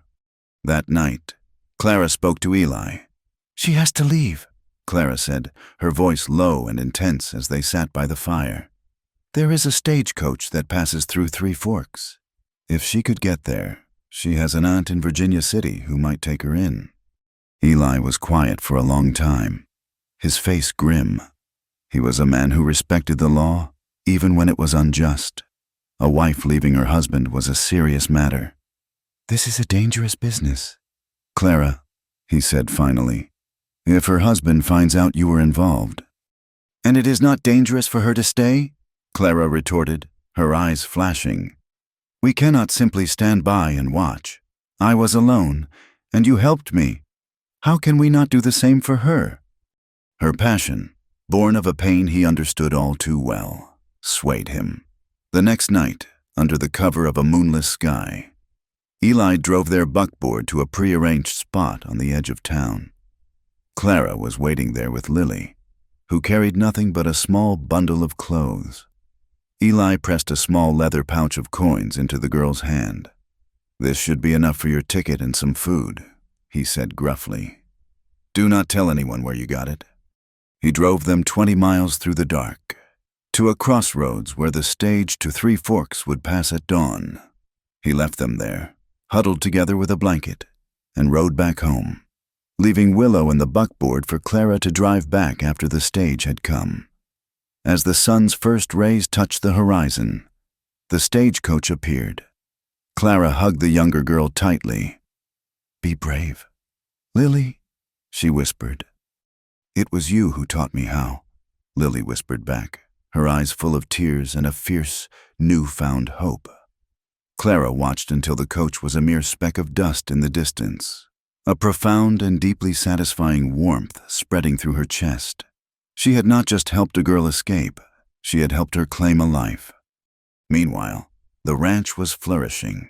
The horses Eli bred, a cross between a sturdy Morgan and a swift Appaloosa, were gaining a reputation for their intelligence and endurance. An army captain from Fort Shaw had bought a dozen of them, paying a price that left Eli with a significant profit. One evening, he spread a piece of paper on the table, a drawing he had made. I want to expand, he announced, a rare spark of enthusiasm in his voice. If we build another barn here and extend the corrals out to the creek, I could double the size of the herd in 2 years. We could build a bigger house, hire a hand or two. We would be secure. Clara looked at his drawing. She saw the bigger barn, the stronger fences. She saw his desire to build walls, to create a fortress to keep the dangers of the world at bay. It was his way of protecting her, of protecting what they had built. But her vision of the future had begun to change. It is a good plan, Eli, she said softly. But I was thinking of something else. She took a breath. What if we use some of the money to buy the old abandoned land office in town? We could turn it into a school. He looked up, his brow furrowed in confusion. A school? The town has a schoolhouse. It has a school for the boys, she corrected him gently. And for the girls who are young enough not to be needed at home. But what about girls like Lily or Sarah? Girls who were never taught to read or write properly, who have no skills beyond mending or scrubbing. A husband's whim is the only law they know. If they could read, if they could do sums, if they had a trade, they would have choices, they would have a voice. He stared at her, seeing the fire in her eyes, the passion in her words. He saw that her own salvation was not enough for her. She wanted to build an army of survivors, but all he could see was the danger. Clara, you are making yourself a target, he said, his voice tight with worry. You are challenging men like Merrick, like Lily's husband. You are upsetting the way things are. Every time you ride into town, I fear I will not see you come back. And I fear what will happen to other women if no one speaks for them. she countered, her voice rising. "You taught me to shoot a rifle. Eli, to protect myself from a single man. I am trying to give other women the tools to protect themselves from a world of men like him. Which is the better weapon?" It was their first real argument. It was not born of anger, but of love. His desperate, protective love for her, and her fierce, expansive love for a world that had shown her so little of it. They went to bed that night in a tense silence, the space between them once again a gulf of misunderstanding. But in the middle of the night, he reached out from his cot and found her hand in the dark. He said nothing, but his grip was a silent apology, a concession. He did not understand her fight, not fully, but he would stand with her. The next week, he was due to deliver a string of 6 horses to a rancher near the Canadian border. It was a 5-day trip, his longest journey since they had been married. The argument still hung between them, a quiet tension. "Be careful, Clara," he said as he prepared to leave, his hands checking the saddle cinches. "Stay on the ranch, please, for me." "I will be careful," she promised, though she made no promise to stay. His fear for her felt like a cage, and she was just learning what it felt like to be free. He mounted his horse, but before he rode off, he leaned down. This school," he said, his voice rough. "When I get back, you can show me the old land office." He gave her a long, searching look, and then he was gone. For 2 days, Clara heeded his words. She stayed on the ranch, her heart soaring with the new possibility of her school. But on the 3rd day, a fierce restlessness overtook her.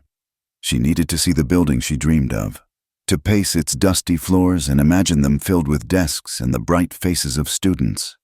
She told herself it would be a quick trip. She would be back long before dark. She rode Willow into town. The land office was at the far end of the street, boarded up and forgotten. She dismounted and peered through a grimy window. It was perfect. One large room, full of afternoon light. As she stood there, lost in her dream, a shadow fell over her. Her blood turned to ice. It was Merrick. But this was not the sneering, confident man from the general store. This was a man unhinged. His eyes were wild, his face was unshaven, and he smelled of sweat and cheap whiskey. He had lost everything. His reputation, his standing, and his rage had festered into something rotten and dangerous. "Looking for a new place to hide your whores?" he snarled. Before she could scream, his hand clamped over her mouth. He was shockingly strong. He dragged her from the street into the narrow, dark alley beside the building. Her heels scraped against the dirt. She tried to fight, to kick, but he was a mountain of pure, desperate fury. He pulled a length of rope from his belt and quickly bound her hands. "You and your horse tamer," he hissed in her ear, his breath hot and foul. "You think you have won. You have ruined me. Now, I will ruin you." He shoved a dirty rag into her mouth, stifling her cries. He dragged her out the back of the alley to where his horse was waiting, threw her over the saddle like a sack of grain, and rode out of town, heading north into the rough, wooded hills. The journey was a brutal, jarring nightmare. Every hoofbeat sent a shock of pain through her body. As night fell, he finally stopped in a thick grove of pine, miles from any known trail. He pulled her from the horse and shoved her to the ground. "No one is coming for you here," he said, his voice a low growl as he tied her ankles. "Eli is gone. By the time he gets back, no one will ever find what is left of you." He built a small, smoky fire. He sat across from it, drinking from a flask, his eyes never leaving her. Clara lay on the cold ground, her mind racing. This was it. This was the nightmare made real. But as the terror threatened to swallow her whole, a cold, hard rage took its place. The rage she had felt in the general store. She was not the same timid girl he had tried to break months ago. She was a survivor. She would not die here. She watched him, forcing her breathing to remain even. She tested the ropes on her wrists, twisting them, feeling for any give. They were tight. She would have to wait for an opportunity. It came an hour later. He had finished his flask and had grown sullen and drowsy. He stood to kick more wood onto the fire. As he turned his back to her, his attention focused on the flames, she acted with a surge of adrenaline. She rolled, her bound feet lashing out, kicking at a heavy, softball-sized rock near the fire pit. The rock skittered across the ground and struck the back of his knee. He grunted in pain and stumbled, his balance compromised. In that split second, she was moving. She rolled again, scrambling into the deep shadows at the edge of the firelight. He roared in fury, turning to lunge after her, but he was clumsy with drink, and the uneven ground betrayed him. He tripped, giving her another precious few seconds. She half stumbled, half hopped into the darkness of the woods, the rough terrain tearing at her dress and her skin. The only thought in her mind was to run. She could hear him crashing through the underbrush behind her, cursing her name. She ran blindly, fueled by terror. A low-hanging branch caught her across the forehead, dazing her. She stumbled and fell, her leg twisting beneath her, a sharp, sickening pain shooting up from her ankle. She cried out, a muffled sound through the gag, but she forced herself up. She could not stop. She limped onward, dragging her injured leg, the pain a white-hot fire. She had to put distance between them. She ran until she could no longer hear his pursuit, until her lungs burned and the world was a black, spinning vortex. Finally, she collapsed at the base of a large rock outcropping, her body a single, screaming symphony of pain. Eli returned 2 days later to an empty cabin. A cold, dreadful silence greeted him. The fire was out. A half-eaten apple sat on the table. He called her name. The sound swallowed by the stillness. He went to the barn. Willow was gone.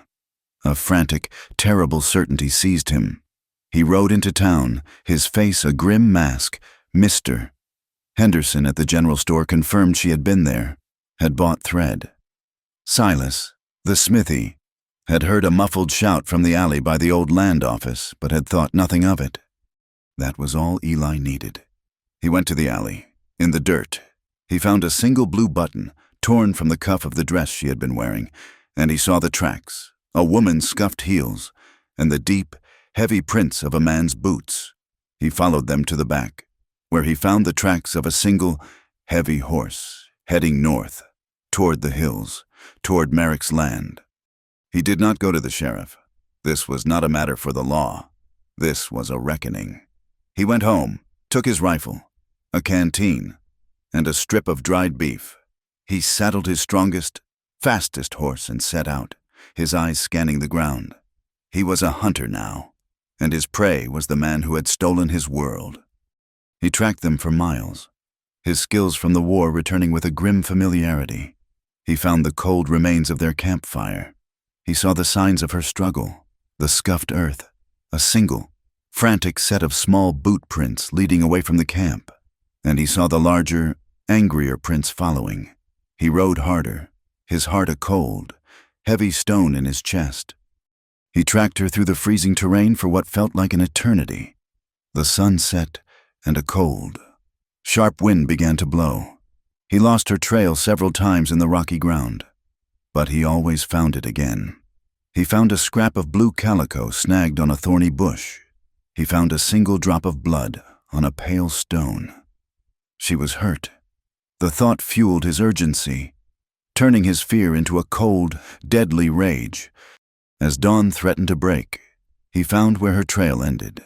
It led to a steep, wooded ravine, the site of an old, abandoned silver mine.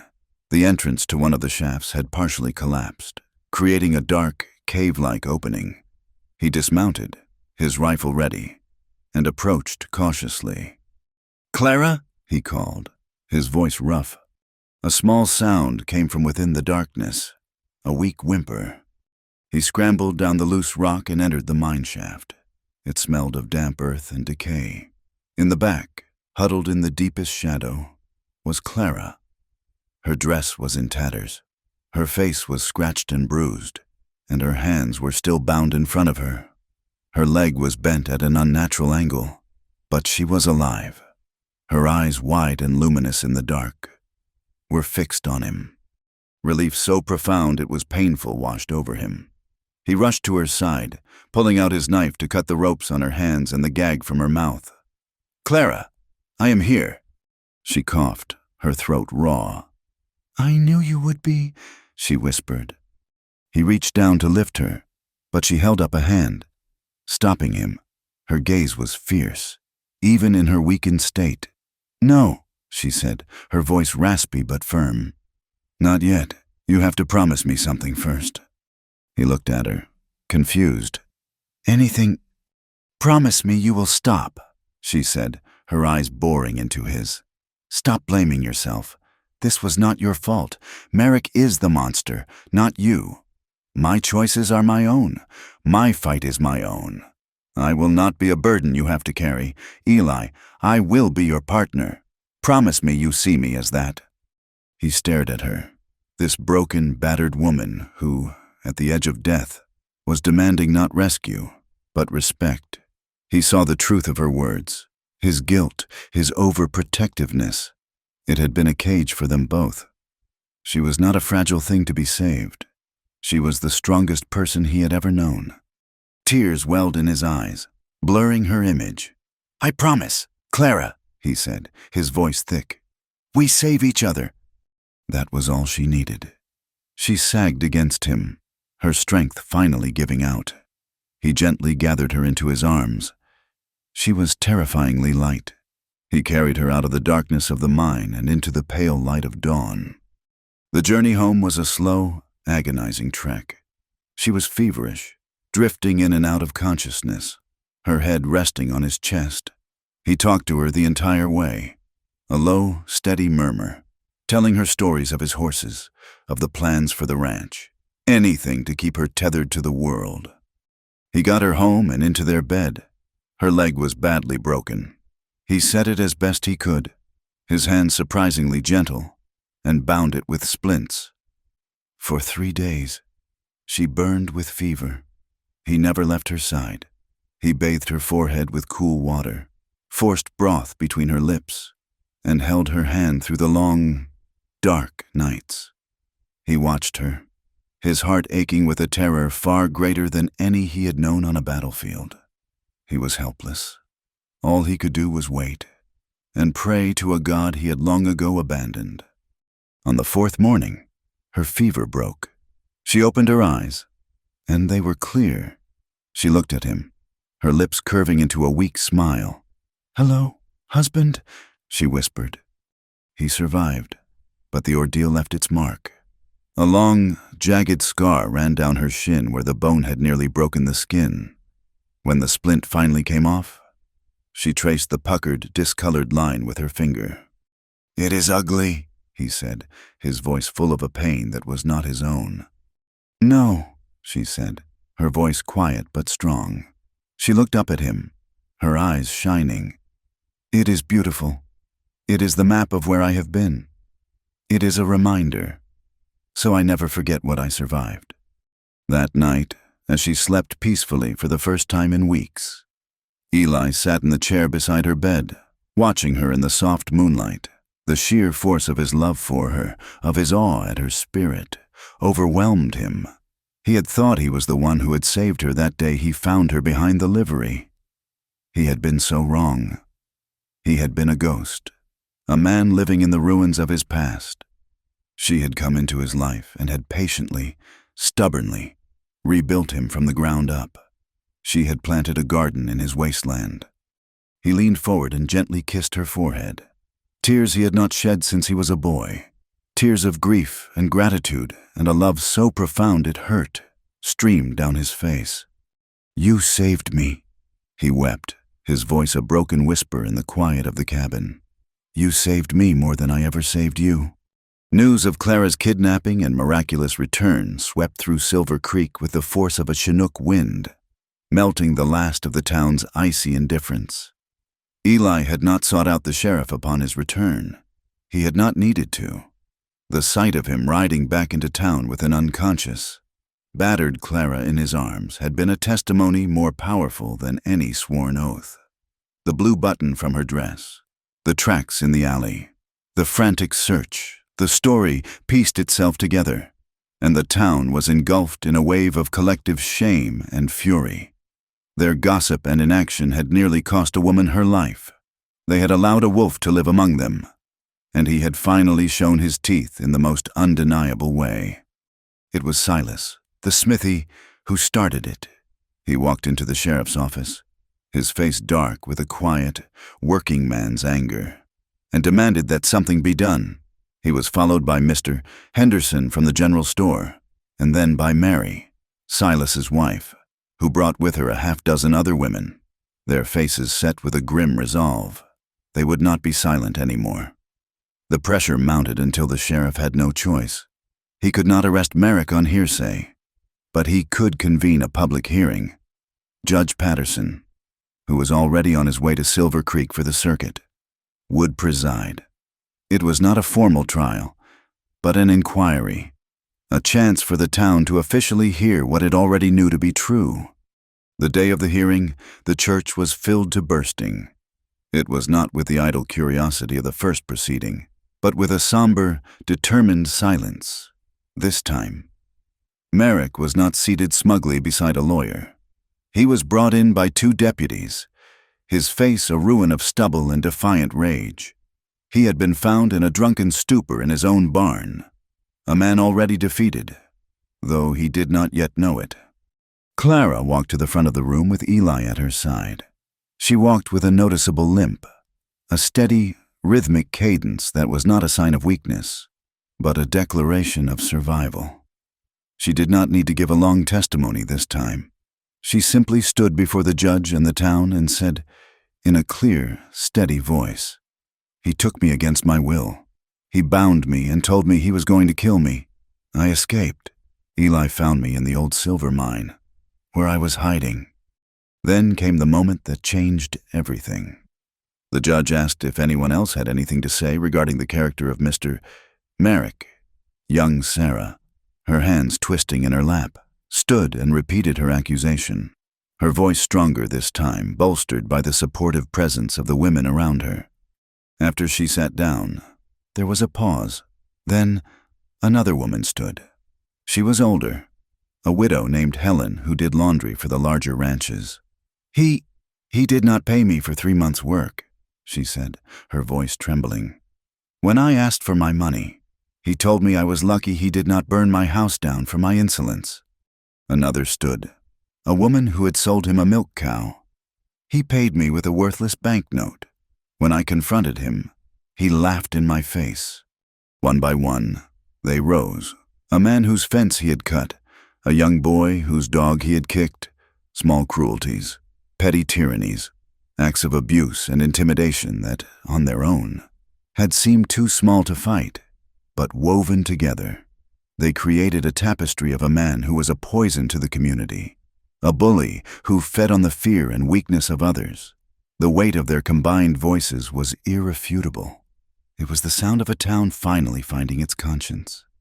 Judge Patterson, his face a mask of stern gravity, looked at the damning evidence of a man's character laid bare. He looked at Merrick, whose face was now a pasty white. He looked at Clara, standing tall and unbroken, her limp a silent accusation. The public pressure was a physical force in the room. He could not ignore it.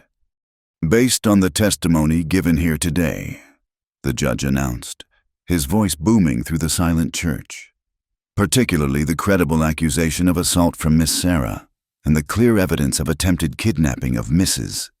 Clara Stone, I am issuing a warrant for the immediate arrest of Mr. Thomas Merrick." He banged his gavel, the sound a final, decisive crack.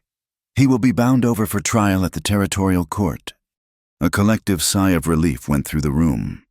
Merrick lunged to his feet, a roar of protest dying in his throat as the two deputies seized his arms, binding them behind his back. His eyes, wild with disbelief and hatred, found Clara's. He opened his mouth to shout something, but no words came out. He was finished, He was just a loud, pathetic man whose power had evaporated the moment his victims found their voices.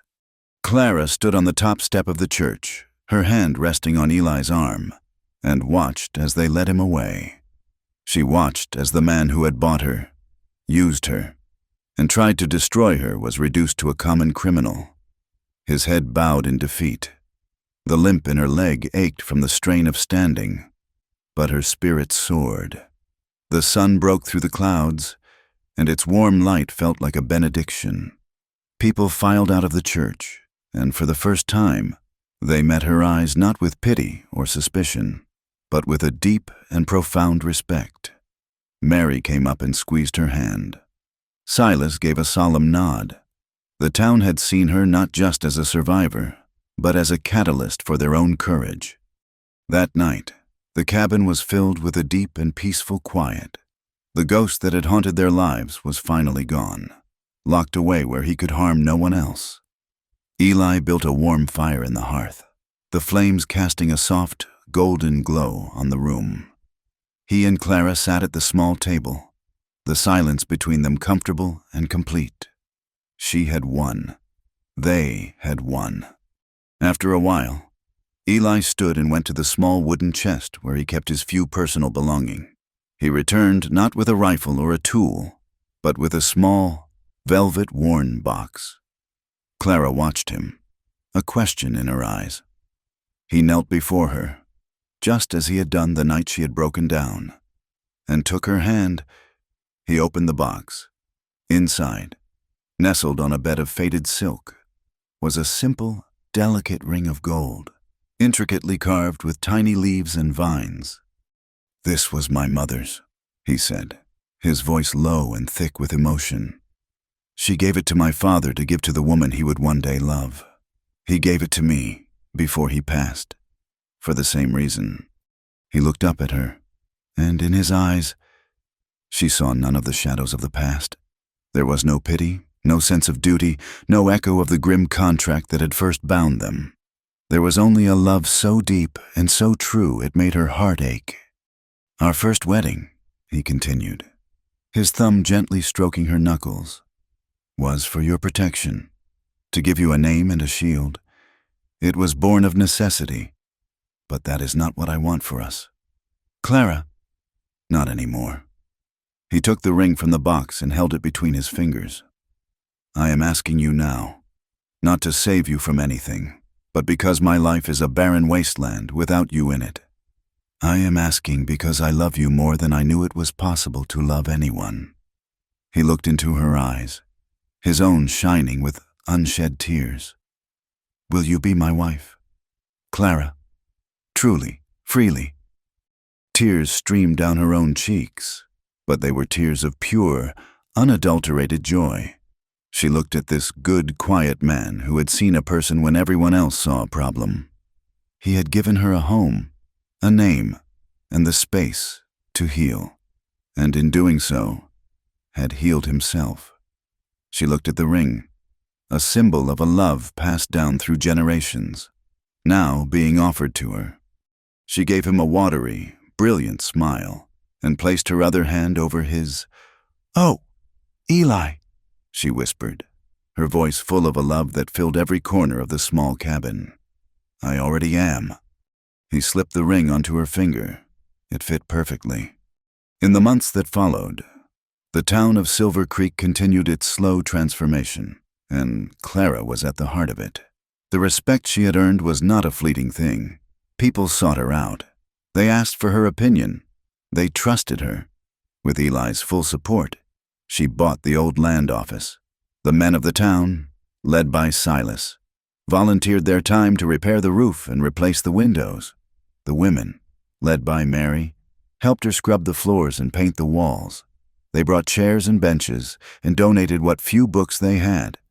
It opened not as a formal school at first, but as a library, a place where any girl or woman could come to read, to learn, to sit in a safe, warm space and simply be. Clara started a reading circle, her quiet, patient voice guiding those who had never had the chance to learn. She taught them sums and how to write their own names. It was a small beginning, but it was a seed, planted in the fertile ground of a community that was ready for a change. Years passed. The small library grew into a proper school, with a real teacher Clara had hired from back east. Clara herself did not teach the formal lessons. She had found a different calling. She became a quiet pillar of strength for the women of the territory. They would come to her, the scared and the bruised and the lost, and she would give them what Eli had once given her, a safe harbor, a moment of peace, and the courage to find their own voice. The ranch prospered. Eli's horses were known throughout the territory, and he and Clara built a life of quiet contentment. They never built a bigger house. The small cabin, with its warm hearth and its shared memories, was all the home they ever needed.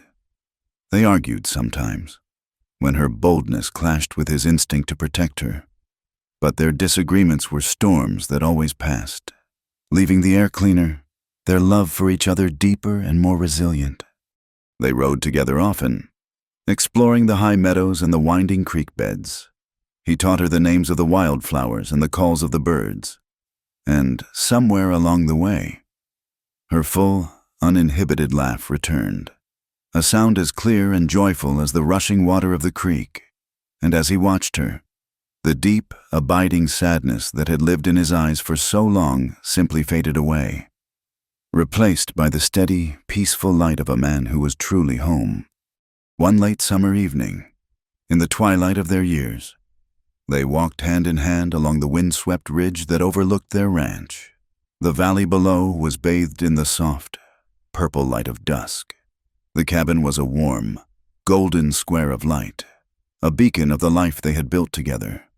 A gentle wind stirred her graying hair, and she leaned her head against his shoulder. "I was once a bride no one wanted," she said, her voice soft, a simple statement of a past that no longer had the power to hurt her. Eli stopped walking and turned to her. He cupped her face in his hands, his thumbs gently stroking her weathered cheeks. He looked at her, at the woman who had survived so much, who had taught him how to live again, who was the very heart of his world. He leaned down and kissed her forehead, a kiss full of all the years and all the love that had passed between them. "And now," he replied, his voice a low, steady murmur against her skin, "you are everything I ever needed." Thank you for joining us around the campfire for this story. We would be honored if you would comment with where you are listening from to connect with fellow travelers.